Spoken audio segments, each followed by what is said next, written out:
নমস্কাৰ ভিজন আসাম হৈ আপোনাৰ সকলোলৈ মই স্বাগতম জনাইছো।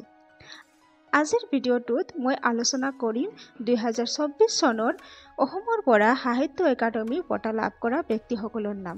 1954ত সাহিত্য একাডেমী গঠন কৰা হয়। এই বঁটা 24টা ভাষালৈ সাহিত্য একাডেমীৰ দ্বাৰা সিলেক্ট কৰা হয়। সাহিত্য একাডেমীৰ হেডকোৱাৰ্টাৰটো হৈছে নিউ দিল্লী।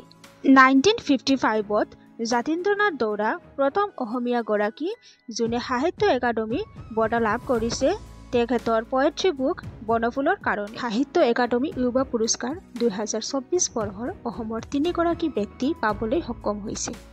অসমীয়া ভাষাত নয়নজ্যোতি শৰ্মা, তেখেতৰ শৰ্ট ষ্টৰী কালেকশ্যন জাল কাটা জুই। বেংগলী ভাষাত চৌতপা চক্ৰৱৰ্তী, তেখেতৰ দেৰাজে হলুদ ফুল গত জন্ম গ্ৰন্থৰ বাবে পাবলৈ সক্ষম হৈছে। বড়ো ভাষাত ৰাণী বড়ো, তেখেতৰ বুক চাইক্লুম।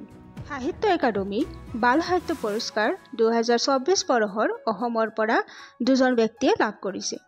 অসমীয়া ভাষাত ৰঞ্জু হাজৰিকাই বিপিন বিস্ময় খেল নামৰ কিতাপৰ কাৰণে লাভ কৰিছে।